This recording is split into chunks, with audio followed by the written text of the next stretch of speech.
What's up, guys? It's your boy Justin. So I got back from watching Thor: Love and Thunder, which is a 2022 MCU movie directed by Taika Waititi, starring Chris Hemsworth, Natalie Portman, Tessa Thompson, Russel Crowe, and Christian Bale. So I know I'm late with this review, but you know what? To quote Thor in the film, better late than never. Better to show up to the battle late than never to show up at all. So, lot of, you know, lot of speculation with this film on whether or not they were going to do a bait and switch on us and replace our Thor, the Chris Hemsworth Thor, with the Jane Foster Thor. Which, if you read the Jason Aaron run of the comics, which is no secret that this film was based off the Jason Aaron run of the comics, we probably should have known that they weren't going to do that. So, slight spoiler there. But yeah, they did not replace Thor with Jane Foster in the film. She's pretty much only Thor in this movie, right? They established that. So I'm gonna keep whatever spoilers I have till like the end of the review. But I gotta say, I'm pretty much everything we thought was going to happen, except for the bait and switch, happened, right? Which, for months, the geeks and gamers crowd, the Eric Julys of the crowd of the comic book movie, YouTube, universe were like saying, "Oh, MCU sucks. They're gonna make a woke film, bait and switch." They didn't do that. They didn't do that, and no apology. No apology. They're just like, "Oh, the movie sucks. Don't watch it." Which I gotta say, this movie, if you're expecting for me to trash the film, say the movie sucks, I'm sorry, you're going to be disappointed, because I actually liked the film, and I thought the movie was a decent film, right? Though, a lot of the more of the same with this film, with the other MCU films. The movie is super campy with its humor. There's bad CGI here and there, because apparently the special effects people were working with new software, and they were rushed to work on to do the film, right? Which probably explains why Meek and some of the special CGI in the film looks effing terrible, but most of the CGI I thought was serviceable, right? The acting in the film is mostly okay, but there's some cringe lines here and there, and the film is super campy. There's some woke stuff in the film, but usually, if you're not paying attention to it, you'll probably miss it. Though for people who were getting mad at the King Valkyrie stuff, Thor made her King Valkyrie at the end of Endgame. So really, if you saw Endgame, you shouldn't have been pissed off at that, to be honest. But yeah, they pretty much say she's that she's like a lesbian. Well, she's bi actually, because they made Tessa Thompson is bi in real life, who's dating Taika Waititi, by the way. So he's like, she made him make her bi in the film, and at one they reference like a dead girlfriend, and that she kisses the hand of one of the female gods. So the story of this film, which you would think this was based off a JMS run of the comics, because this movie is super atheist. With its where you have this guy called Gore, played by Christian Bale, who doesn't look like he does in the comics. A lot of people were pissed off about that. Honestly, looking at the design of Gore from the comics, the guy looks like a fucking Dragon Ball Z villain. He would have been super out of place in this film, especially when they were trying to I'm not gonna spoil it, but that it would have been based on the ending. It would have been super weird. Okay, but I'm not gonna spoil why. But yeah, there was a reason why Gore, the God Butcher, needed to be human in the film. So what's going on is he was a devout, religious man suffering in the deserts, starving to death first, and well, that's dehydration. With his daughter, his daughter dies. His daughter dies. He finds this oasis where he sees his god partying. And his god is played by one of the guys from fucking Taika Waititi's Crowe. I think it's the Nazi vampire from We Own the Night. Not We Own the Night. We Live in the Shadows, or whatever that vampire movie was. The guy who played the Nazi vampire.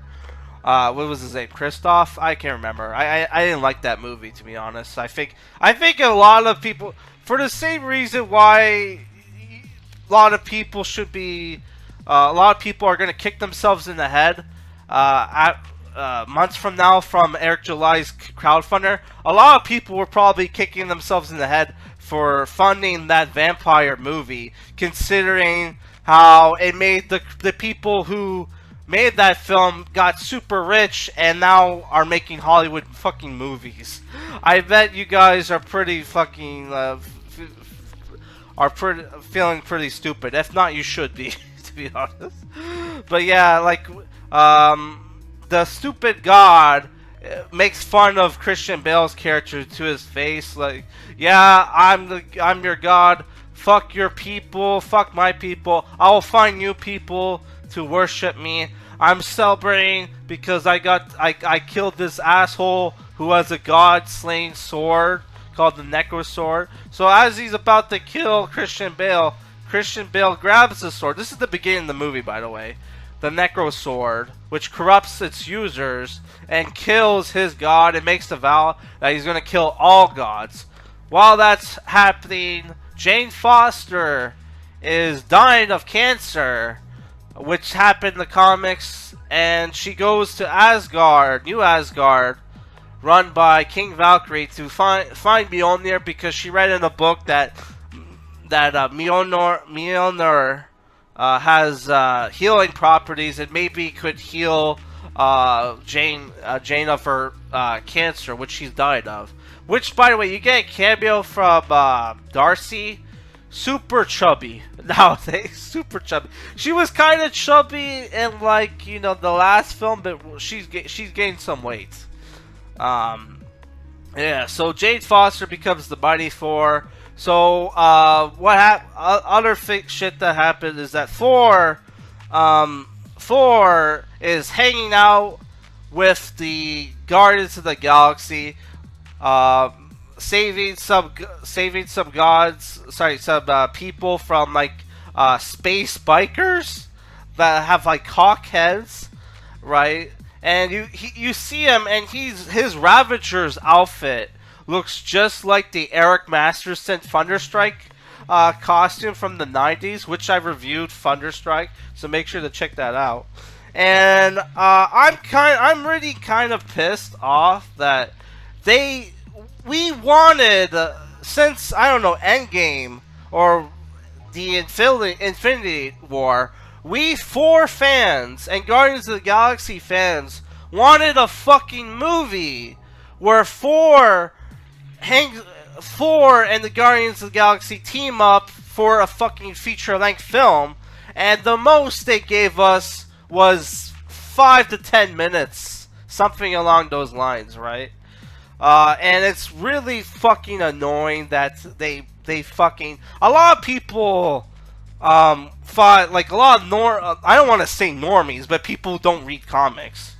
To me, normies are people who aren't red-pilled, okay? Not people who aren't in your fucking hobby or whatever clique, right? Which a lot of people use that fucking term for norm. Even fucking Mark Millar refers to fucking people who don't read comics as normies. Ah, get the fuck out of here. with that bullshit. But like, yeah, I think he stole that from Eric July. But yeah, like a lot of people didn't read comics, saw the trailer and thought, oh, the Guardians of the Galaxy were going to be throughout the whole fucking film. Which, if you're a comic book movie fan, like, or you're a movie guy and you saw the trailer, you probably figured out, yeah, they're probably only going to be in 1 or 2 scenes, right? Which they're only in 1 or 2 scenes. They're more than 1 scene. It's like 2 or 3, but yeah, they're not in the film that long. What happens is that they get a stress call for Lady Sif and a bunch of other distress calls, and Thor with Korg leaves the Guardians of the Galaxy to go rescue Lady Sif, which I always wondered what the fuck happened with Lady Sif, because she wasn't in a lot of the earlier last couple movies, and we never saw her die. So I'm like, what the fuck happened with Lady Sif, right? Yeah, so they rescue Lady Sif, and they find out that Gore the God Butcher is going to go to Asgard, and that's where Thor meets up with Jane Foster and King Valkyrie, and they join together to go on this quest to defeat Gore, who got his ass kicked in New Asgard and kidnapped a bunch of Asgardian kids, and our group of heroes have to go and rescue the kids. And they also stop along to try to get the help of the other gods, right? Which you only got cameos. You didn't really get cameos from any gods I've noticed from the comics, except for Zeus, who's played by Russel Crowe, who does, for some fucking reason, an Italian accent. And I kind of thought this was weird, but it was also kind of funny. But he kept, like, they're having this meeting where Zeus is talking and like Thor's whispering, and like Zeus is like, "Shut up! If you keep talking, you're uninvited to the orgy." Like Thor kept talking. You're uninvited from the orgy.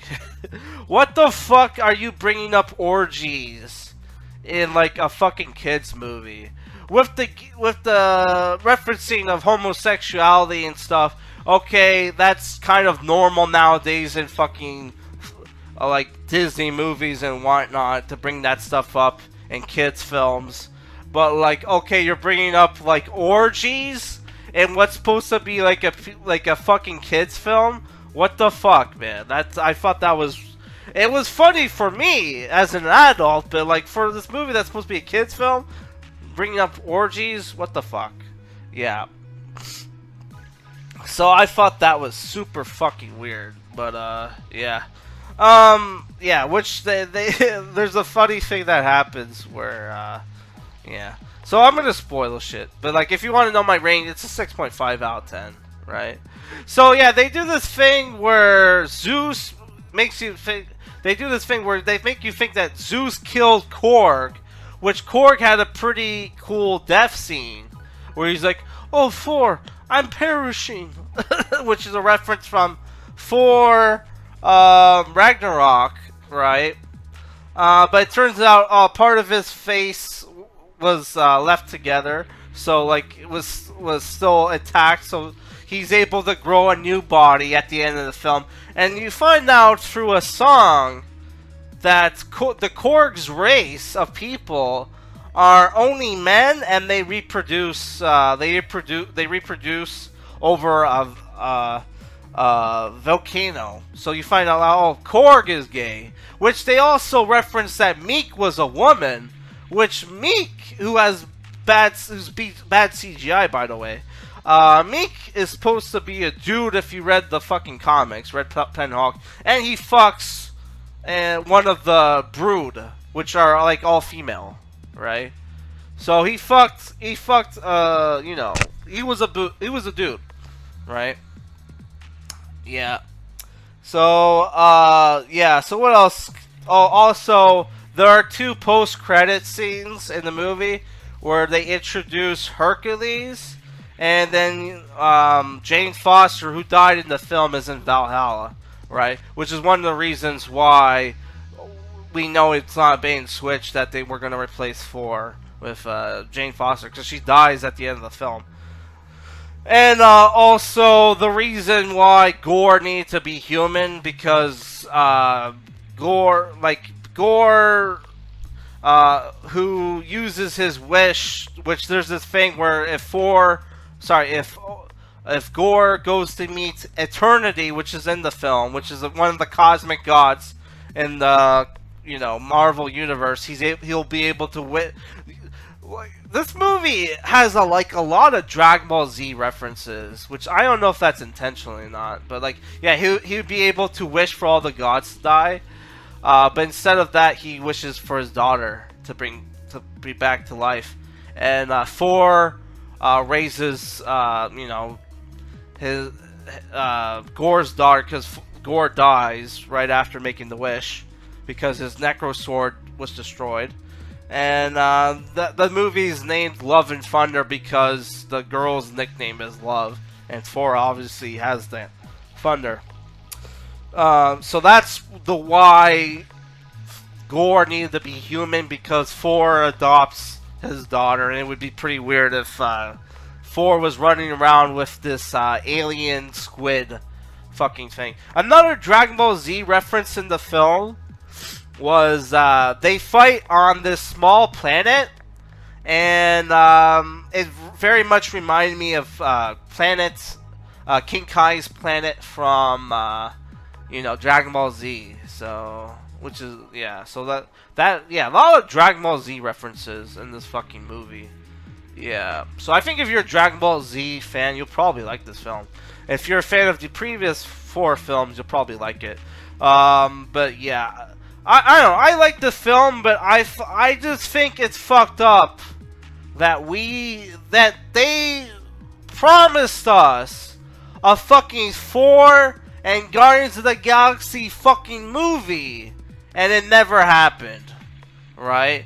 It happened apparently in the comics, though I don't think Thor was ever a part of the team. They had a bunch of Asgardians like Kid Loki, Thunderstrike, Angela, who's technically Asgardian now after the piece of shit Neil Gaiman sold her off to fucking Marvel, and they made her Asgardian even though she was an angel.